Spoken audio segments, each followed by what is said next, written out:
Večerašnji gosti u emisiji su dr. Krešimir Jelić, dekan i redoviti profesor Rudarsko-geološko-naftnog fakulteta Sveučilišta u Zagrebu, te znanstveni savjetnik pri Savjetu za naftu Hrvatske akademije znanosti i umjetnosti. Znanstvena djelatnost dr. Jelića usmjerena je na geofizička istraživanja vode, energije i sirovina. Doktorica Vjera Krstelj, dekan je i redoviti profesor Fakulteta strojarstva i brodogradnje Sveučilišta u Zagrebu. Znanstvena djelatnost doktorice Krstelj usmjerena je na osiguranje kakvoće metodama kontrola bez razaranja posebice u strojarstvu i brodogradnji. Glavni je istraživač znanstvenog projekta Zavarivanje i osiguranje.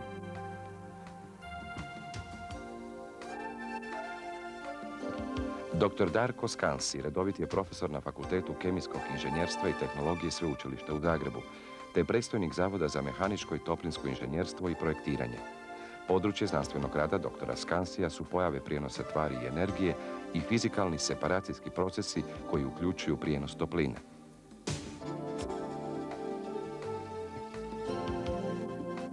Dr. Antun Savić-Nosan, dekan je i redoviti profesor Građevinskog fakulteta Sveučilišta u Zagrebu.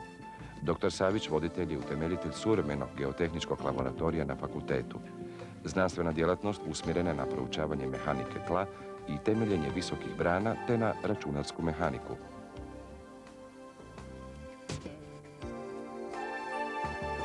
Dr. Stanko Tonković, dekan je i redoviti profesor Elektrotehničkog fakulteta Sveučilišta u Zagrebu. Znanstveno-istraživačka i stručna djelatnost doktora Tonkovića najizraženije je u područjima biomedicinske elektronike i tehnologije, te elektroničke, mjerne tehnike i instrumentacije.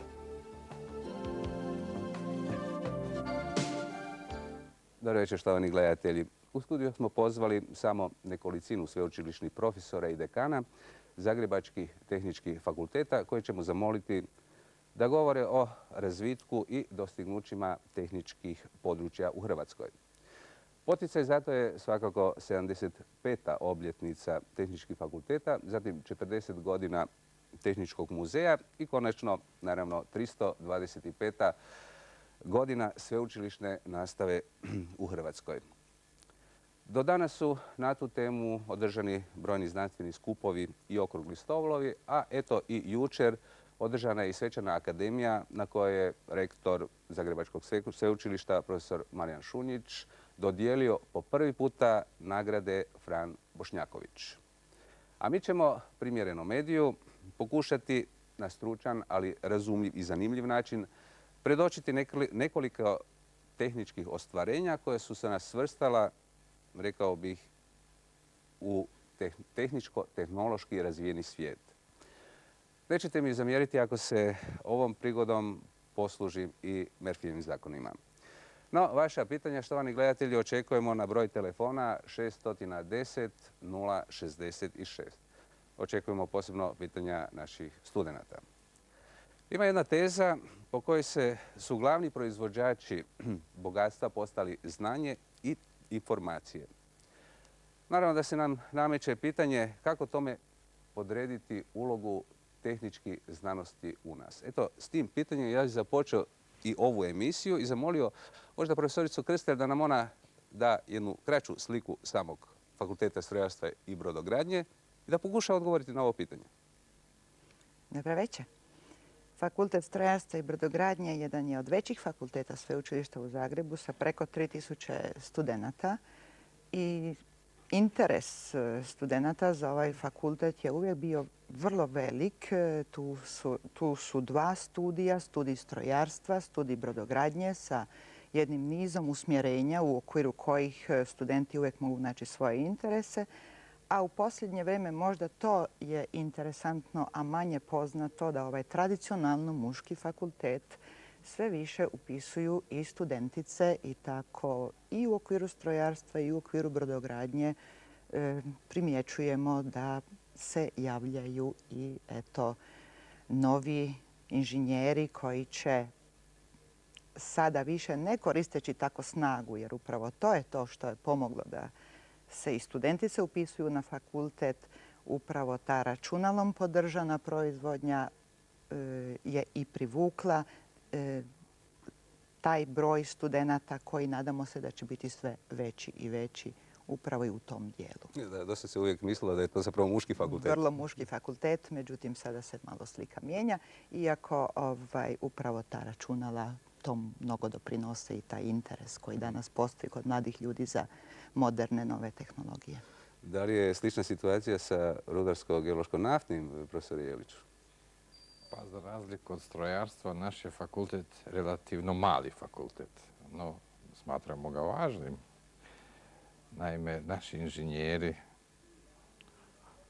rudarstva, osobito naftnog rudarstva, stvaraju jedan proizvod nafte i plina koji pokriva 50% primarne energije u Hrvatskoj. To je golema vrijednost. S druge strane, jedna sljedeća vrijednost koja se možda teško iskazuje u novcu je istraživanje vode, što je svjetski problem, i dobivanje vode, i zaštita vode. Te istraživanje, dobivanje nemetalnih, mineralnih sirovina u Hrvatskoj je posebno interesantno. To otprilike pokriva 160 privrednih organizacija u Hrvatskoj gdje se rudari zapošljavaju kao infrastruktura, kopanje tunela i tako dalje, djelomično uz građevinarce pokrivaju rudari. Ukupno imamo 700 studenata na svim godinama. Smjerovi studija su inženjeri rudarstva, inženjeri naftnog rudarstva, inženjeri geologije i rudarske geotehnike. Do sada je na našem fakultetu od uvođenja studija rudarstva od 1939. kada je ukazom bana Subašića osnovan studij rudarstva, diplomiralo oko 2200 studenata. I broj studenata vjerovatno se neće povećavati, ni diplomiranih inženjera, ali se očekuje kvaliteta, tako da bi zaštitili ovu našu proizvodnju, osobito ugljikovodicima, i da bi kvalitetno proizvodili nemetale u Hrvatskoj, a pomalo i servisirali sa svojim inženjerima i neke zemlje gdje se ti inženjeri vrlo često nalaze i zapošljavaju. Predlažem sada da profesor Savić nam kaže nešto i o građevinskom fakultetu. Tako smo imali jedan veliki, jedan mali, onda je građevinski negdje u sredini. Trenutačno ima oko 1600 studenata. Obrazuje za područje građevinarstva u dodiplomskoj nastavi i postdiplomskoj nastavi. Nakon 3. godine na dodiplomskoj nastavi studenti biraju smjerove, kojih ima 4. To je područje konstrukterstva, područje prometnica, područje hidrotehnike i jedno u zadnje vrijeme vrlo popularno područje organizacije građenja i menadžmenta. Studenti građevinarstva, to je studij inače koji je počeo samim osnivanjem Visoke tehničke škole 1919. Zapošljavaju se u raznim organizacijama, od projektnih organizacija, izvođačkih poduzeća, pa do uprave i na koncu i u znanstvenim organizacijama, jasno u manjem broju. Za sada nema poteškoća, obzirom i pogotovo obzirom na poteškoće Hrvatske, nema poteškoća još nekih bitnih u zapošljavanju tih studenata. Interes je velik, tako da moramo imati klasifikacijski postupak jer ne možemo primiti sve studente koji su zainteresirani za taj studij. Profesor Skansi, Fakultet kemijskog inženjerstva i tehnologije. Da. Od 1991. godine nosimo taj novi moderni naslov, a inače nastali smo u okviru Tehničke visoke škole 1919. godine kao odjel, pa smo djelovali kroz Tehnički fakultet 30 godina. Zatim, kao tehnološki fakultet u čijem sastavu su i kolege rudari bili i prehrambeno-biotehnološki studij danas, fakultet. Mi danas školujemo jedan moderni tip kemijskih inženjera, pripremljen za istraživačke poduhvate, ali i za prijem nove tehnologije. U strukturi studija 3 su smjera. Jedan koji ima naziv kemijsko inženjerstvo. Dakle, to je jedno opće i uže školovanje budućih stručnjaka za razvoj novih tehnologija. Zatim imamo smjer materijali, vrlo značajna novina u našoj orijentaciji, jer bogata znanja kemije usmjerena na studij struktura materijala omogućavaju kreaciju novih materijala i kombinacije različitih materijala, što je dakako danas interes, prvorazredni interes i u građevinarstvu i u tehnici uopće, na koncu svakodnevnom životu. I treći smjer su nazvanje tehnološki procesi koji ima orijentaciju prema organskim i anorganskim tehnološkim procesima i omogućava stjecanje znanja za dobro održavanje instaliranih tehnologija i mogućnost, naravno, prihvata novih. Od ta 3 smjera mi danas očekujemo jednog kvalitetnog diplomiranog inženjera kemijske tehnologije koji je prisutan pa praktički ne samo u velikoj kemijskoj industriji, nego je prisutan i u komercijali, prisutan je u znanstvenim institucijama. Širom svijeta naši diplomirani inženjeri imaju izuzetno visok rejting. Očito da je to posljedica dobrih znanja koja su stekli na fakultetu. Profesore Tonkoviću, konačno na kraju Elektrotehnički fakultet. Hvala, dobro večer.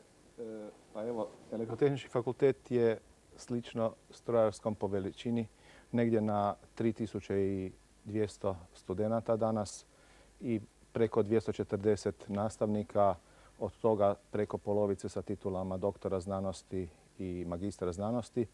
I mogu reći da je to fakultet koji je jedno kratko vrijeme izrasao u jedan od možda najvećih i dobro organiziranih fakulteta u Republici Hrvatskoj.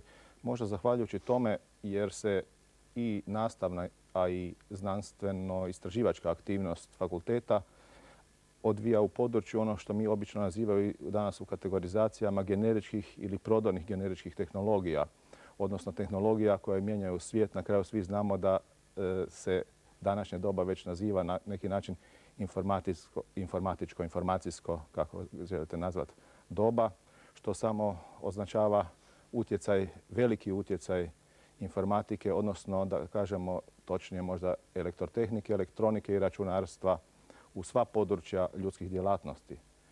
To je vrlo odgovoran zadatak za nastavnike, ali eto, trudimo se koliko god možemo i mogu reći da sam siguran, a to se i vidi i znade se, da su naši studenti koji izlaze sa fakulteta kao recimo proizvod fakulteta, da su svjetski kompetitivni potpuno i čak bi ja se usudio reći da su u nekim domenama i nekim područjima i bolji od studenata u razvijenijim zemljama, što je nama naročito drago, a i potrebno je jer mi nemamo industriju, nažalost, pogotovo sada u ova teška vremena elektroničke, koja bi im, ili neke druge industrije, koja bi tim studentima kasnije mogla dati jedno specijalističko doškolovanje. Prema tome, mi ih moramo pripremiti za ravnopravnu borbu u svjetskim razmjerima i u razmjerima tih propulzivnih tehnologija od kojih je sigurno računarstvo danas jedna informatika isto tako jedna od najpropulzivnijih tehnologija što se svaki dan mijenja. Osim toga što bi možda dodao na kraju još što je za fakultet specifično i karakteristično i rijetko je dosta i čak i u svjetskim razmjerima da nastava pokriva sva područja elektrotehnike, elektronike i računarstva, dakle praktički kompletnu elektroniku, elektrotehniku i računarstvo, što je zahtjevno za nastavnike, jasno, a i za studente dosta. Jeste li vi u tom kontekstu onda stvarno proizvođači bogatstva, kao što ova teza daje? Pa jesmo, mi naše naravno. studente, ili kako ja volim nazivati našu djecu, smatramo našim velikim bogatstvom i mislim da su svi studenti ponosni što studiraju u Elektrotehnički fakultet i nastojimo im omogućiti što bolje uvjete studiranja i što bolju opremu, što je nažalost teško u ovim uvjetima jer se oprema toliko brzo mijenja da praktički opremu evo pred 5-6 godina na bavljenju danas je ono što Amerikanci bi rekli apsolutno potpuno. Ali evo upravo ovo što ste sada naglasili, dakle ta oprema, mi smo pripremili jedan prilog pa predlažem da ga pogledamo, nakon toga da nastavimo razgovor.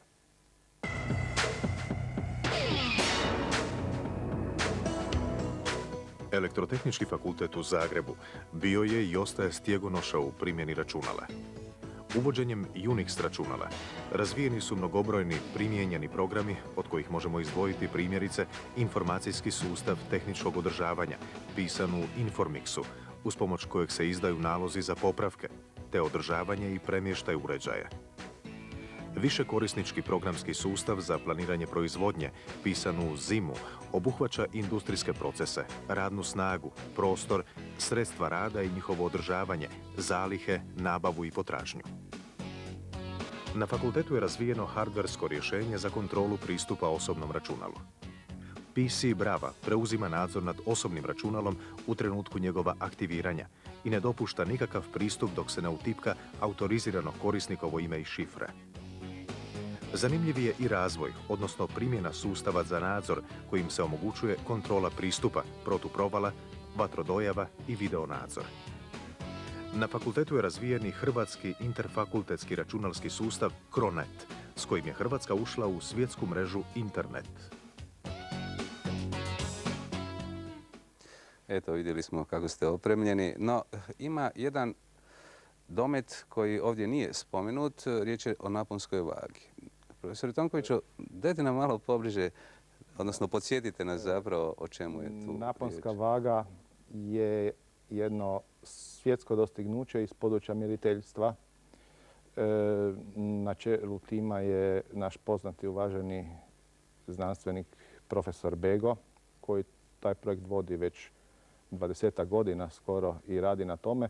Međutim, ono što je najvažnije možda ovdje istaknuti i spomenuti, da je naponska vaga izrađena na našem fakultetu, ušla i da je potpuno sumjerljiva sa svjetski priznatim primarnim etalonima volta, što je priznanje jedno za ovako malu zemlju sigurno izuzetno veliko, a pogotovo ako znamo financijska ulaganja u taj tip istraživanja koji zapravo spada u ona fundamentalna istraživanja koja se pogotovo kod nas dosta nerado financiraju i financiranje je poseban problem.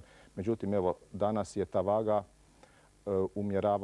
umjeravana, odnosno sljediva je sa naponskim, nije naponskom vagama, ali sa primarnim etalonima napona, točnije da kažem, u PTB-u i u NIST-u, dakle u zapadnoj Njemačkoj i u Americi, sa 2 svjetska standarda etalona napona.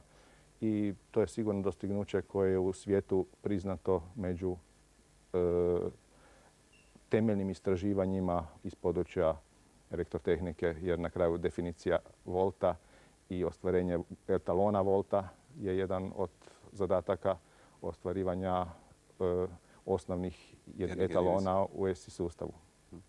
Vi ste osim toga, mislim jedini do sada, uspjeli studentima omogućiti rad na računalima i to u predvorju fakulteta. Kako to studenti primaju? Izvanredno primaju. Primaju tako da kad smo im to na uvodnom satu brucošima rekli našima da će dobiti svoj password, da će moći ući u svjetsku mrežu korisnika računala, onda je nastao žamor i neskriveno oduševljenje jer to nisu očekivali. A evo, ne znam, imali ste možda snimak, nisam siguran. Upravo sada ga gledamo. Da i danas imamo u predvorju smo instalirali 8 terminalskih terminala na kojima studenti praktički u svako doba dana i noći imaju pristup. I evo sad da odemo odavde na fakultet, ja sam uvjeren... Zar i ovo vrijeme isto sutra? Rade do 10-11 na večer bez problema, nitko ih ne tjera. A imaju, što je interesantno i svakako hvale vrijedno, na što smo ponosni, da imaju dostup, ono što mi zovemo svjetsku obitelj korisnika računala. Prema tome, bez problema, recimo sad jedan, hajde da kažemo, brucaš koji je tek došao na fakultet, ukoliko ima malo računalskog iskustva, može komunicirati sa prijateljem iz Amerike. Da, to je izvanredno. No, vrijeme je da se poslužim Murphyjevim zakonima kako bi upoznali i upozorili studente na Brookov zakon koji kaže: ako softverski projekt koji kasni pojačate dodatnim ljudima, kasnit će još više. Dakle, kad već govorimo o kašnju, onda možda možemo primijeniti tu, mislim, taj pojam i na brodograditelje, iako njihovi rezultati su svjetski. Pa predlažem da pogledamo jednu ljepoticu, ona se zove Amorela.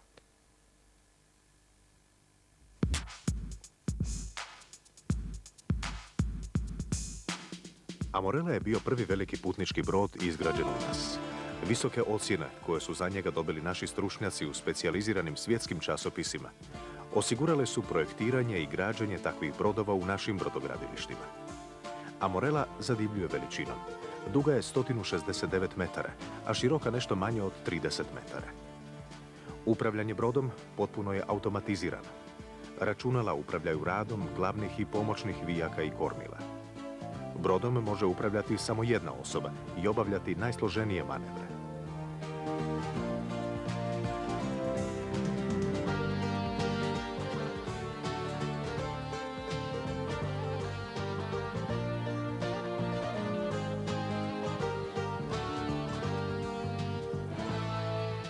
Ima 12 paluba i može prevesti 2200 putnika te ukrcati 640 automobila. Brod je morao imati mali gaz zbog plitkog mora na dijelu plovnog puta, pa je važan uvjet bio ograničenje težine broda i opreme. Trebalo je sniziti položaj težišta, što se riješilo odabirom materijala. Nadgrađa je izvedeno u aluminiju. Brod je građen za plovidbu Baltičkim morem, pa se život na njemu gotovo uvijek odvija u zatvorenim prostorima. Šetnje palubom osvjetljavaju tisuće svjetala. Putnicima se na palubama nude restorani, prodavaonice, disko barovi, kinodvorane, saune. Sada Amorela plovi od Švedske do Finske i natrag. Na valovima Baltičkog mora provjerava se rad i znanje naših brodograditelja. Kao što se oni ponose svojim dijelom, vjerojatno se i mornari koji na njoj plove ponose njezinom veličinom i ljepotom.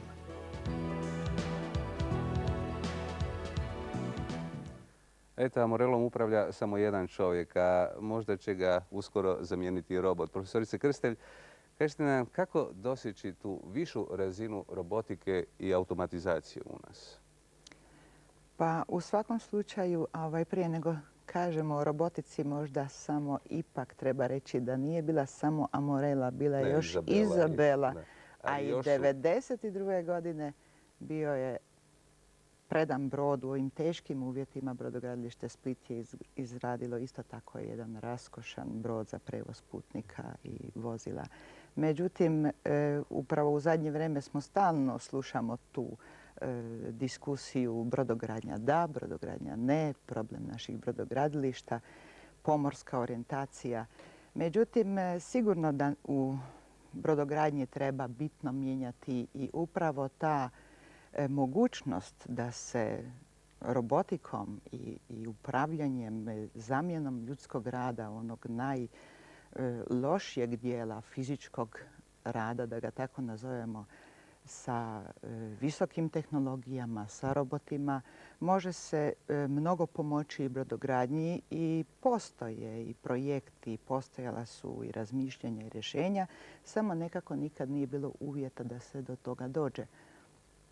To je jedna industrija koja je tako zahtjevna u smislu da ju mora pratiti država, da ju mora pratiti strategija jedne države i radi toga u ovoj našoj bivšoj državi nekako nismo imali sreće da to postignemo. Ali ja se nadam da sada u našoj Hrvatskoj sa ovako dugačkom obalom i potrebom za brodovima, a konačno i u obrambene svrhe, da će se brodogradnje pomoći pa i na taj način da se uvedu suvremene tehnologije, da se uvede robotika, da se riješi ono opće mišljenje da u brodogradilištu rade pretežno ljudi koji su nižih stručnih sposobnosti. Mislim da u brodogradilištima, ako bi pogledali u svijetu, rade ljudi koji itekako su dobro školovani i mi se mnogima od njih ponosimo koji rade i u našoj brodogradnji, ali i van naših granica i koji bi svoje znanje mogli prenijeti kod nas u naša brodogradilišta. Eto, ako se ovi pomaci hrvatske robotike mjere negdje u metrima, onda za brži prosperitet ne smijemo izgubiti ni centimetra. Citirat ću ni milimetar. Zakon izgubljenog centimetra, isto jedan od Murphyjevih zakona, koji kaže u bilo kojoj vrsti konstruiranja nikakve se ukupne mjere ne mogu točno zbrojiti poslije 14 sati i 40 minuta u petak, ali kolorari ili zaključci prvi.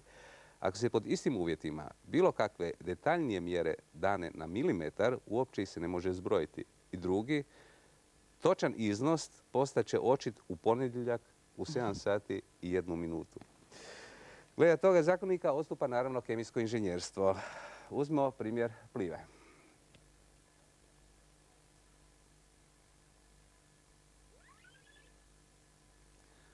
Evo sada ćemo uskoro vidjeti i što su nam pripremili stručnjaci Plive. Pliva je zapravo u suradnji kemičara, farmaceuta i drugih struka. Danas je u svijetu poznato oko 20.000 antibiotika koje sintetiziraju različiti živi organizmi. Iz tih prirodnih materijala pokušavaju u istraživačkim institutima farmaceutske industrije kemijskim reakcijama dobiti nove spojeve s boljim svojstvima. Plivini stručnjaci imaju dugu tradiciju u istraživanju novih biološki aktivnih i medicinski zanimljivih spojeva. Zasebno mjesto pripada istraživanju kemijskih pretvorbi makrolidnih antibiotika, ponajprije eritromicina. Kruna je tih radova proširenje makrolidnog prstena i uvođenje dušika u prsten, pri čemu je otkriven novi tip antibiotika, takozvanih azalida.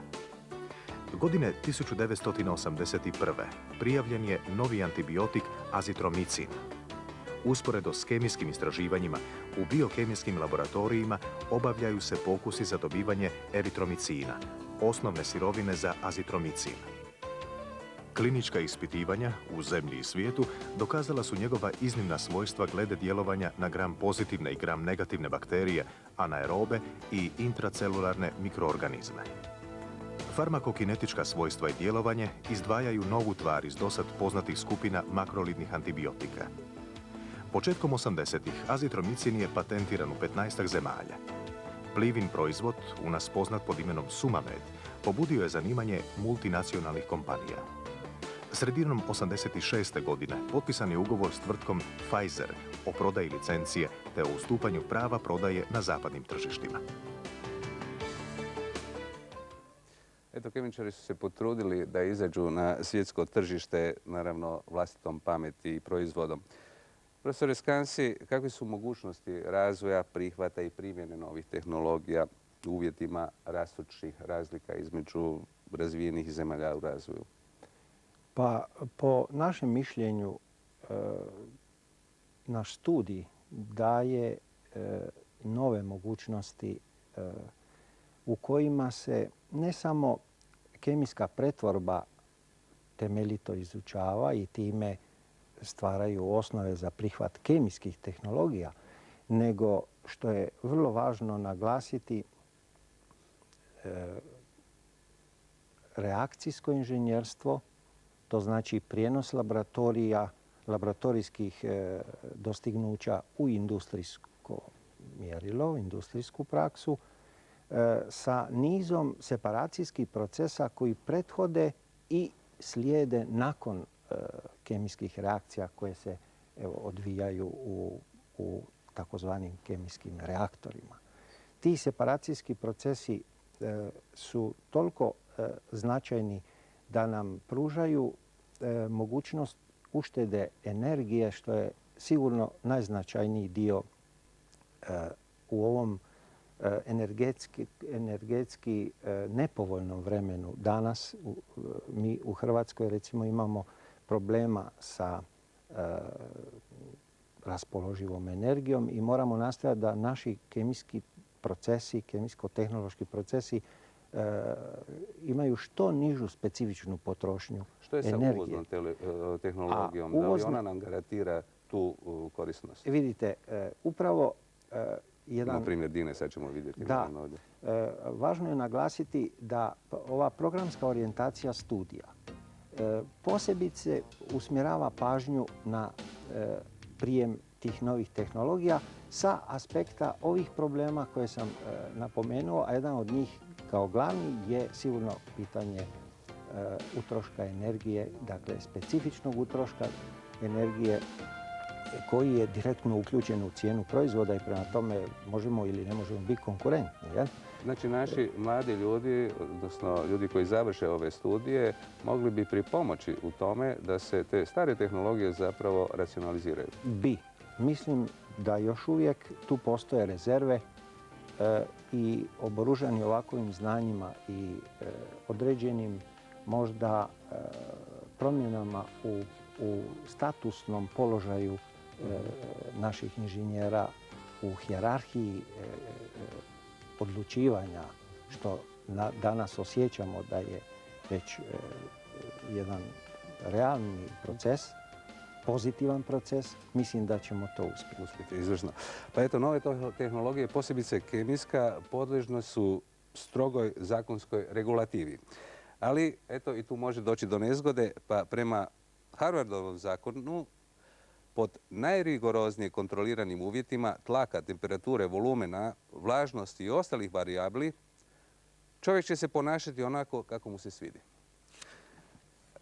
Čovjek zapravo mora biti osobito oprezan kad radi s plinom, odnosno kad radi u plinskim postrojenjima. Prije da pogledamo jedan takav prilog u kojem ćemo pokazati preradu plina. Za energetske potrebe Hrvatske posebice je zanimljiva Podravina, koja je dio velikog panonskog naftno-plinonosnog bazena. Najvažnije nalazište tog bazena je plinsko polje Molve, otkriveno godine 1981. Iste godine izgrađena je i puštena u rad centralna plinska stanica Molve 1, postrojenje za preradu i pročišćavanje plina. Treba pritom podsjetiti da su istraživanja nafte i plina u nas započela gotovo prije 100 godina. Naime, prvo plinsko polje otkriveno je godine 1917. kod Lipika. Poslije toga otkrivena su plinska polja Okoli, Žutica, Legrad i Bokšić, a osobito su bogata Molve i Kalinovac. U postrojenjima Molve 1 dnevno se proizvede 1 milijun prostornih metara plina, a u Molvama 2 3 milijuna. U izgradnji je i CPS Molve 3, koja bi dnevno trebala proizvoditi 5 milijuna prostornih metara plina. U tim će se postrojenjima primjenjivati postupak prerade sumporovodika u elementarni sumpor, odnosno potpuno uklanjati živa. Molve 3 dio su projekta jedinstvenog tehnološkog sustava od 5 plinskih stanica, 20 dodatnih bušotina, kompresorske stanice i plinovoda Virovitica-Kutina. Profesor Iliću, možemo li mi svojim znanjem, stručnjacima i naravno tehnologijom konkurirati velikim sustavima u istraživanju nafte i plina? Pa ovo je jedan vrlo lijepi primjer kako možemo. Naime, Molve spadaju u srednja plinska ležišta po veličini, ali u plinska ležišta sa vrlo teškim uvjetima, sa vrlo visokim temperaturama, visokim tlakovima i agresivnim plinovima H2S-om i CO2. I u takvim uvjetima se to ležište otvorilo i vrlo uspješno otvorilo i već godinama radi i vidimo uspješno proizvodi i Molve, Stari Gradec, Kalinovac, jedna serija ležišta pokriva gotovo 75% ukupne proizvodnje plina u Hrvatskoj. Odnosno, Hrvatska sa svojim plinom pokriva 70% potreba, 30% je uvoznog. I neke tehnologije prvi puta baš u rudarskom dijelu, podzemnom dijelu su u svijetu primljene baš na Molvama. A kako je sa naftom? Da li ta istraživanja nafte, koja naravno kod nas se i dalje provode, imaju rezultate, odnosno treba izaći van, dakle u svijet? Znamo da smo izašli i u Afriku i tamo je bilo nekih rezultata. Da, vrlo dobrih rezultata je bilo u nekim zemljama i u svjetskom prosjeku smo otprilike koliko smo uložili, toliko smo dobili. Uspješno smo imali istraživanje u Angoli. To već traje godinama da dobivamo dio nafte iz Angole. Uspješna su u zadnje vrijeme istraživanja provedena u Egiptu. Tu kreće proizvodnja. S pregovorima smo momentalno i sa Libijom i sa mnogim drugim zemljama, pa vidimo sad čak i Kuvajtu se približavamo. Sovjetskom savezu preko neke američke firme, ali smo vrlo često davali usluge. Ne da smo istraživali svoje potrebe, nego usluge. Tako smo dali kompanijama kao što je Ađip u Jadranskom moru usluge bušenja sa platformama i na niz drugih lokacija. Dakle, naši stručnjaci i naši inženjeri u potpunosti vladaju sa suvremenom tehnologijom, konkurentni su na svjetskom tržištu, no treba znati da je istraživanje nafte i plina vrlo hirovit posao i podložan je oscilacijama, recesijama. Momentalno u svijetu vlada recesija. Ali recesija neće biti dugog vijeka, jer ako se usporedi proizvodnja nafte i plina u svijetu i otkrivanje novih zaliha, onda imate novo otkrivene zalihe pokrivaju tek 40% proizvodnje. Međutim, ta proizvodnja je pokrivena sve dugi niz godina sa ranije otkrivenim rezervama. Ali doće vrijeme, sigurno kad će doći do skoka cijena i do novog buma istraživanja, bušenja i tako. Kako se naši geolozi inače prihvaćaju vani u svijetu? Pa, ja bih rekao vrlo dobro, pa čak i odlično. Spadaju u red vrlo dobro educiranih stručnjaka i jedan broj zauzima visoke položaje u naftnim kompanijama, vrlo značajne. Međutim, treba znati da jedno vrijeme tržište traži takve inženjere, u drugom periodu se zaustavlja istraživanje. Kad padne cijena nafte ispod neke razine, kao što je bila oko $12-13 po barelu, onda se zaustavlja istraživanje. Izravno sad predlažem da pogledamo jedan drugi prilog koji će možda mnoge Zagrepčane iznenaditi. Naime, oni vjerojatno nisu znali što se dogodilo godine 1939. Godine 1939. u Zagrebu su puštena u promet 2 čelična mosta preko Save. Cestovni most dužine 220 metara sa 4 raspona po 55 metara i željeznički most dužine 306 metara s najvećim lučnim otvorom 135 metara. Cestovni se most svrstava u najznačajnije europske izvedbe onog vremena. Tehnologija zavarivanja bila je tek u razvoju, a o kemijskom utjecaju i kristalnim strukturama malo se znalo. Korištene su debelo oplaštene elektrode i predgrijavanje tijekom zavarivanja. Strogom kontrolom uspjelo je potpuno podudaranje zavarenih spojeva s osnovnim materijalom. Bio je to prvi primjer spregnutog mosta, pa je postao prototipom u razvoju spregnutih konstrukcija. Most je zaštićen kao kulturno-povijesni spomenik i sada služi samo pješacima. Pa eto, ovo je bio zanimljiv prilog, zapravo ja nisam znao koliko je značajan taj most. Međutim, profesore Saviću, da li smo sposobni u relativno kratkom roku da izgradimo tu infrastrukturu Hrvatske? To su tuneli, ceste, mostovi i tako dalje. Naše znanje ćemo vidjeti uskoro. Je potpuno dovoljno. Imamo inženjere koji barataju suvereno sa suvremenom tehnologijom. Naše građevinske organizacije, firme imaju tu tehnologiju, što su potvrdile i vani, na nizu vanjskih gradilišta, vrlo značajnih, ne samo kao radno u radu nego i u projektiranju. Problem su trenutačno novci. Znači problem je uvijek u novcima. Problem je u novcima, znanje i tehnologiju imamo ovdje i naše firme građevinske imaju trenutačno neiskorištene kapacitete, tako da smo spremni u tomu 100%. Evo sada još uvijek gledamo, odnosno pokušavamo pratiti tu cestogradnju. Bez novaca očito nema ništa, ali pretpostavljam da i geolozi, i geodeti i svi ostali stručnjaci mogu u relativno kratkom vremenu zapravo izgraditi ono da budemo transparentni prema visoko razvijenim društvima. Jasno, ta cestovna i uopće prometna infrastruktura je nešto što sigurno u Hrvatskoj nije razvijeno u onoj mjeri koje bi bilo dobro za turizam i za čitavu djelatnost. Međutim, mi znamo da su izgradnja nije stala čak niti u Domovinskom ratu. Mi smo vidjeli na televiziji izgradnju tunela, od kojih jedan relativno veliki Tuhobić na cesti za Rijeku sa potpuno način koji se radi i na zapadu. Nikakve razlike tu nema. Inače, eto, prije 40-ak godina mi smo počeli sustavno njegovati tu tehničku kulturu. Tehnička kultura u Hrvata zapravo okupljena, sabrana na jednom mjestu. Prije nekoliko dana otvoren je u Tehničkom muzeju i tom prigodnom, naravno, povodom 75. obljetnice Tehničkih fakulteta jedna izložba, pa mi smo pripremili jedan kraći prikaz te izložbe. Izložbom Vivat Akademija, Vivat Ingeniari, u povodu 75. obljetnice Tehničkih fakulteta Sveučilišta u Zagrebu, izravno se obilježava i 40 godina djelovanja Tehničkog muzeja u Zagrebu.